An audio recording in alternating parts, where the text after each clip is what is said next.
आपको निकाल दिया जाओगे। कई बार संसद में गालियों का उपयोग किया गया, हमारे एक सांसद को भद्दी भद्दी गालियां दी गई और उन पर एक ऐसी टिप्पणी करी गई जिसको मैं यहाँ पर बोल भी नहीं सकता हूँ, उन्होंने वहाँ सदन में बोला है, उस पर कोई कार्रवाई नहीं हुई। और हमारे सांसदों ने हक के लिए आवाज़ उठाई तो उनको सारों को उन्होंने सदन से निष्कासित कर दिया। तो यह गलत है, हम इसका विरोध करते हैं। और आज हम कांग्रेस पार्टी के सभी कार्यकर्ता, सभी नेता लोग, अब हम केवल राम चौराहे पर हम इस चीज़ का विरोध करने के लिए इकट्ठे हुए हैं। और हम कह देते हैं कि ऐसी तानाशाही अब नहीं चलेगी, कांग्रेस पार्टी ऐसी तानाशाही को उखाड़ कर फेंक देगी। हम लोगों का एक लक्ष्य है, सिर्फ सेवा का। अगर हमसे इससे कोई छीनेगा तो हम उसको छोड़ेंगे नहीं। आप आपके जितनी शक्ति लगाना हो लगा दीजिए, अब हम डरने वाले नहीं हैं। लोकसभा में तो हम आवाज़ उठाते रहेंगे, हमारा एक ही शेर काफ़ी है, राहुल गांधी जो भी बोलते हैं वो सच बोलते हैं। उन्होंने अभी कुछ दिन पहले अग्निवीर पे भी बोला था, वो भी आज कर्नल ने उन पर ट्वीट करा है और वो बोला था राहुल गांधी ने जो बोला है वो सही बोला है। राहुल गांधी जी की सोच बहुत नेक है और बहुत अच्छे व्यक्ति है। हमारे प्रत्येक सांसद, प्रत्येक कांग्रेस के कार्यकर्ता, सब हमारा एक ही लक्ष्य, हम सेवा करने से नहीं डरते हैं। आप हमें जो तुम्हारे से शक्ति हो, जो तुमसे बनता है वो कर लो, लेकिन हम डरने वाले नहीं हैं। जय हिंद भारत। बोल रहे हैं तो जो सांसद विधायक चुने जाते हैं वो असेंबलियों में बोलेंगे। यदि वो असेंबलियों में नहीं बोल पाएंगे तो कहाँ जाकर अपनी बात रखेंगे और जनता की परेशानियों से कैसे लड़ेंगे, आप बताइए। लड़ाई लड़ने के लिए, संसद में बात रखने के लिए एक आदमी यदि समय मांगता है और उसको उस समय के बाद निलंबन का सामना करना पड़ता है, और एक निलंबन नहीं 146 निलंबन, तो ये लोकतंत्र की हत्या नहीं, ये गला घोट कर आम जनता के हकों की हत्या की गई है। आम जनता क्या महसूस करेगी? एक विपक्ष का काम होता है सवाल पूछना। यदि सवाल पूछने में अक्षम हो रहा है विपक्ष, क्यों? क्योंकि बीजेपी अपनी तानाशाही कर रही है। आप देखिए, यदि 2 बेरोजगार युवा वहां संसद तक पहुंचे हैं और वो अपनी बात कहना चाहते हैं कि युवा आज बेरोजगार है, तो इसमें गलत क्या है? हर घर में, हर दूसरे घर में युवा बेरोजगार है। इसकी आवाज कौन उठाएगा? संसद में विपक्ष उठाएगा। यदि बीजेपी चाहती है कि उनके खिलाफ कोई आवाज ना उठाए तो वो सारे सांसदों को निलंबित कर देती है। ऐसा करने से लोकतंत्र नहीं बच पाएगा। मैं जनता से यही निवेदन करना चाहता हूं कि आप सच्चाई को पहचाने, महंगाई को पहचाने, बेरोजगारी को पहचाने, तकलीफों को पहचाने। आज हिंदुस्तान जिस तकलीफों से गुजर रहा है, जिस तानाशाही को झेल रहा है, ऐसी तानाशाही यदि 70 साल पहले हुई होती तो आज शायद हम आजाद ना हुए होते। आज मध्य प्रदेश में सरकार बने हुए कुछ ही हफ्ते हुए और मध्य प्रदेश के विधानसभा में नेहरू जी की फोटो हटाने का किस्सा सामने आया है। आप उस नेहरू की फोटो हटाना चाहते हैं जिसने इसरो की स्थापना की, जिसने IIM बनाए, IIT बनाई और हिंदुस्तान को एक इंटरनेशनल लेवल पे पहचान दिलाई। आप उस नेहरू जी की फोटो हटाकर क्या साबित करना चाहते हैं? हम युवा समझते हैं कि पढ़ाई का महत्व क्या है।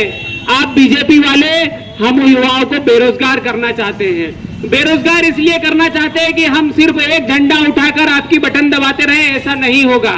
आज का युवा जाग चुका है, आज का युवा समझ चुका है और आज का युवा आपसे बदला जरूर लेगा। जो आप तानाशाही कर रहे हैं, इसकी आवाज बुलंद कर कर आपको इस सत्ता से उखाड़ फेंकेगा। अपने वोट के कारण इस देश की और प्रदेश की सरकारें बनाते हैं। असेंबली के चुनाव हुए, सरकार बनती है, जिसका बहुमत होता है उसकी सरकार बनती है। लेकिन अगर कोई प्रतिपक्ष में MLA है तो भोपाल में उसको अगर रोकोगे तो जनता की आवाज कैसे उठाएगा? ऐसे पार्लियामेंट में, राज्यसभा और लोकसभा, पहले 142 से बाद में 146 सांसद को निलंबित कर दिया गया। तो क्यों निलंबित किया? मेरा ये कहना है, मैं भी 3 वक्त MLA रहा हूं।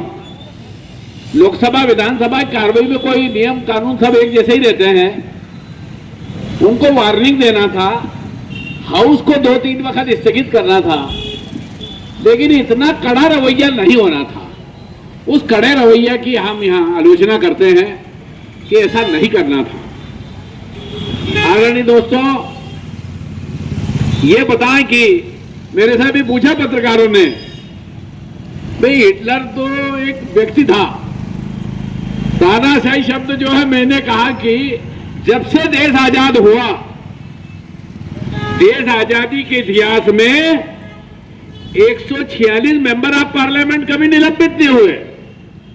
ये पहला मौका है जो इस वक्त 146 भारतीय जनता पार्टी की सरकार में सांसद निलंबित हुए हैं।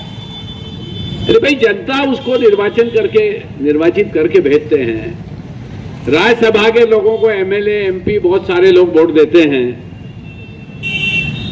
ये सांसदों का अपमान नहीं है, ये भारतवर्ष की जनता का अपमान है। जिस जनता ने उन सांसदों को निर्वाचित करके भेजा, ये उनका अपमान है। बहुमत के आधार पे, चाहे आप भाई बहुमत के आधार पे आप कुछ भी करा लीजिए। एक मेंबर ऑफ पार्लियामेंट जो थी टीएमसी की, भाई उसकी जांच हुई नहीं, उसको बहुमत के आधार पे बाहर कर दिया, उसकी सदस्यता ही खत्म कर दी। तो सवाल यह है, इस प्रजातंत्र को अगर बचाना है तो हिंदुस्तान की पब्लिक ही बचाएगी। तो आप एक बात बताएं कि देश को अगर बचाना है और यही अगर हाल रहे, तो जो चीन में है कि नहीं, चीन में मामला ऐसा हिंदुस्तान में हो जाएगा। डर में आदमी नहीं बोलेगा, भय में आदमी बोलेगा नहीं। कैसे चुनाव हो रहे हैं? अभी चुनाव हुए ना असेंबली के, मैंने मेरी 72 साल की उम्र में ऐसा चुनाव कभी नहीं देखा हो। बारिश हो रही है चुनाव में, धन की बारिश होती है। बगल के हरदा विधानसभा में 5,000 रुपए वोट में खरीदे, फिर भी हार गया भारतीय जनता पार्टी का उम्मीदवार। पैसे तो पब्लिक को इस तरफ ध्यान देना चाहिए कि भ्रष्टाचार कहां जा रहा है, महंगाई कहां जा रही है। भाई, आपको इमदाद जो मिल रही है, तो सरकार तो टैक्स वसूल करती है ना लोगों के। आज देखो ना लोगों की हालत कितनी खराब है। तो ये आज मध्य प्रदेश कांग्रेस कमेटी के जो हमारे अध्यक्ष है जीतू पटवारी जी, उन्होंने पूरे प्रदेश लेवल पर जिला मुख्यालयों पर धरना देने के उनके निर्देश मिले। सारे कांग्रेसी जो लोग हैं, और ये करना भी चाहिए। और आगे भी सड़क, भाई आप बताएं ना, कांग्रेस के लोगों के पास अब सड़क के सिवा बचे ही क्या है? तो सड़क पे रहकर जनता की आवाज को बुलंदी से उठाना है, और यह लड़ाई क्रम जारी रहेगा। और मैं जिला कांग्रेस के अध्यक्ष महोदय द्वय को धन्यवाद देता हूं कि आपने ये कार्यक्रम रखा। जो कार्यकर्ता है उनको, तथा हमारे सामने उपस्थित, जहां तक मेरी आवाज़ जा रही है, आम भारतीय नागरिक, आप देख रहे हैं कि 2018 में एक सिलसिला शुरू हुआ था जिसमें इन्होंने चुनी हुई सरकार को किस तरह से खरीद फरोख्त करके गिराया था। प्रजातंत्र का उससे बड़ा माहौल उन्होंने उस वक्त स्थापित किया था जब पूरे विश्व ने इस पर थू की। तो उन्होंने अगले जो चुनाव हुए, जो अभी गए हैं हमारे चुनाव, उसमें उन्होंने किस तरह से अपने जादूगरी से अपना कमाल दिखाया और प्रजातंत्र का एक और माहौल हो। अभी यहीं पर सीमा समाप्त नहीं हुई थी उनकी। उन लोगों ने 146 सांसदों को, जो कि भारतीय जनता की आवाज़ उठा रहे थे संसद में, उनको किस तरह से बंद करने की, उस आवाज़ को बंद करने की मुहिम चलाई। 146 सांसद, 500 में से 146 सांसद, मतलब लगभग आधी भारत की जनता, उनका मुंह बंद करने का इन लोगों ने सिलसिला शुरू किया है। ये प्रजातंत्र के लिए बहुत घातक है। पूरा विश्व इस पर देख रहा है और उनको थू कर रहा है। बावजूद इसके ये बहुत बेशर्मी से अपने पास जो उनका एक बहुमत हासिल हो गया है, उसके कारण से ये जुल्म ढाने के लिए बिल्कुल आगे बढ़ रहे हैं और आगे बढ़ते जाएंगे। भारतीय जनता को, हमारे भारत की प्रजातंत्र को स्थापित करना है। अगर जो हमारा भारत का प्रजातंत्र जो विश्व में एक अपने आप में अनूठी मिसाल पैदा करके रखा हुआ है, उसको अगर हमें संचालित करना और उसको रखना है, तो इस तरह की घटनाओं को हमें घोर निंदा करना चाहिए। किस बात के लिए इन सांसदों को उन्होंने निष्कासित किया, किस बात के लिए उन्होंने उनको स्थगित किया, भारत की जनता की आवाज़ उठाने के लिए क्यों रोका गया है? इसलिए कि वो लोग नौजवानों के रोजगार की बात कर रहे थे, इसलिए कि बढ़ती हुई महंगाई की बात कर रहे थे, इसलिए कि जो तमाम असमानताएं हैं पूरे भारतवर्ष में, उसकी बात कर रहे थे। ये भारत की जनता को प्रजातंत्र में सोचना पड़ेगा। ठीक है, आज आपके पास में बहुमत है, उसके द्वारा आप कुछ भी कर सकते हैं, परंतु इस तरह की घटना तो विश्व में किसी भी देश में कहीं पर भी नहीं हुई। किसी एक दो सांसद को अगर किसी कारण से निलंबित करना पड़ता है या निष्कासित करना पड़ता है, तो जैसा भाई राजनाथ सिंह जी ने बताया, उसकी एक प्रक्रिया होती है, ठोस प्रक्रिया होती है, जिसके माध्यम से आपको प्रक्रिया को अपनाना पड़ता है। कानून कहीं पर भी हो, जहाँ पर भी न्याय की बात आती है, न्याय के जो अपने नियम है, कायदे हैं, जो अपने सिद्धांत हैं, उसका पालन करते हुए उन लोगों को कार्रवाई करनी चाहिए थी, परंतु ये तो घोर अनियमितता है और प्रजातंत्र का माहौल उड़ाते हुए ये देश को हिटलरिज्म की तरफ बढ़ा रहे हैं। इस तरह का काम तो शायद हिटलर ने भी अपने जीवन काल में नहीं किया होगा। उसने कोई कत्लेआम किया था, परंतु किसी आवाज़ को दबाने का उसका इस तरह सा कोई भी हम लोग उदाहरण नहीं मिलता है। मैं भारत की जनता से, खंडवा की जनता से आह्वान करता हूँ कि इस तरह की घटनाओं को हमारे साथ में रह करके विरोध करें और भारतीय राष्ट्रीय कांग्रेस के साथ मिल करके आगे आने वाले समय में हम लोगों का साथ दें, ताकि हम लोग निरंतर इस तरह के प्रजातंत्र के विरुद्ध में होने वाली घटनाओं को और कार्यक्रमों को उनके आवाज़ उठा सके और इस शासन के ऊपर अंकुश लगा सकें। जिस तरह से ये निरंकुश होकर के सोच रहे हैं कि हमको पूरी तरह से छूट मिल गई और हम कुछ भी कर सकते हैं। आप सब लोग यहाँ इस को धन्यवाद देता हूँ, साधुवाद देता हूँ कि इस कांग्रेस की विपरीत परिस्थिति में आप लोग ईंट से ईंट बजा के नरेंद्र मोदी की तानाशाही सही सरकार को चुनौती दे रहे हैं। ये खंडवा की पावन धरती पर लोगों को सोचना पड़ेगा, समझना पड़ेगा कि लोकतंत्र के काले इतिहास में जब इतने सांसदों को बर्खास्त किया जाता है, तो आप लोग समझ सकते हैं कि मोदी तानाशाही रवैये का किस मूल्य में अपनी ताकत का दुरुपयोग कर रहा है। नरेंद्र मोदी जी बात करते हैं हर वक्त कि मैंने ये किया। अरे नरेंद्र मोदी वो है कि जिंदे आदमी का नाम है तो स्टेडियम पे तो नरेंद्र मोदी कि मैं रहूं या ना रहूं, पर इस देश में मेरा नाम बना रहना चाहिए, वो तानाशाही डरता है। बत्ती बंद करने का नहीं, सब कुछ सुख उसी को चाहिए। उसकी नरेंद्र मोदी जी के कंपटीशन में जो लोग आते हैं, उनकी पार्टियों की उनकी बलि चढ़ाई जाती है। मैं नाम नहीं लूंगा, आप लोगों को सबको पता है।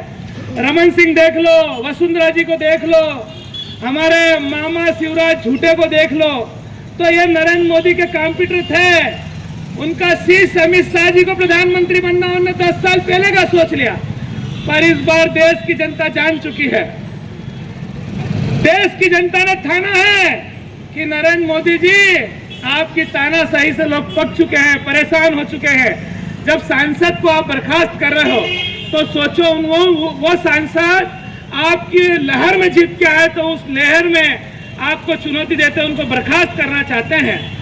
तो मैं समझ सकता हूं कि आपके अंदर डर कितना है, आप चर्चा नहीं करना चाहते हो।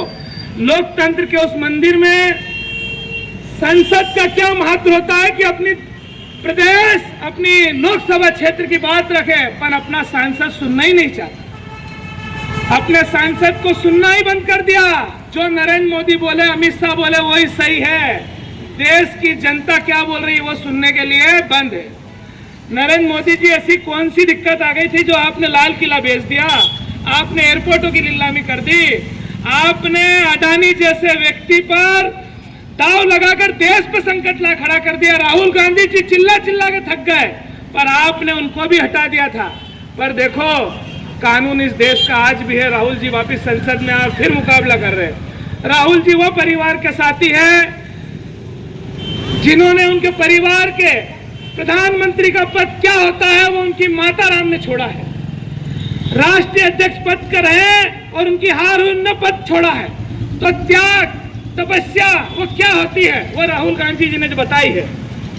दोनों भाई बहन पर टारगेट बनाते हैं कि परिवारवाद की बात होती है। अरे सबसे बड़ा परिवार तो जैसा कर रहा है, जैसा क्रिकेट की दुकान में मेन बैठ के बैठा है। क्यों बैठा है? आपका एक ही परिवार जब विधायक और सांसद के टिकट बंटते हैं तो परिवार की बात आती, जैसा को इतने बड़े पद पर क्यों बिठा रखा है, यह भी सोचने वाली बात है। मैं कम शब्दों में अपनी बात खत्म करना चाहता हूं। जो आने वाला समय का चुनाव होगा वो भारतीय जनता पार्टी वर्सेस आम जन का होगा। आम जन को ठानना पड़ेगा कि रोजगार पे बात करें, शिक्षा पे बात करें, अस्पताल पे बात करें, ना कि हिंदू मुसलमान पे बात करें। नरेंद्र मोदी का एक फंडा है कि देश को कैसे बांटा जाए, कैसे लड़ाया जाए, उस भाव में अब जनता समझ चुकी है। इस बार आने वाले लोकसभा चुनाव में गठबंधन की सरकार बनेगी। कांग्रेस पार्टी हर दम हर वर्ग के लिए तत्पर खड़ी है, मजबूती से खड़ी है। मैं अपने सभी परिवारजन के चरणों में प्रणाम करता हूं। मुझे यहाँ बुलाया, इतना सम्मान दिया, उसके लिए बहुत बहुत धन्यवाद। जय हिंद, जय भारत। लेकिन भाजपा ने आकर के भाजपा की रीति नीति फूट डालो राज करो, फूट डालो राज करो, ये कर करके आपसी वैमनस्य बढ़ा दिया। और जब सदन में बेरोजगारी से पीड़ित कुछ युवा सुरक्षा में चूक हो जाती है और अंदर चले जाते हैं, हम मानते हैं गलत बात है, लेकिन जब सुरक्षा की चूक होती है और सुरक्षा के मामले पर जब सम्मानित सदन के सांसद लोग, जिनको यह अधिकार है कि संसद के अंदर वो अपनी बात रख सकते हैं, जिनको संवैधानिक तरीके से ये पात्रता दी गई है, इस देश में लोकसभा और राज्यसभा के मिला के 790 सांसद होते हैं।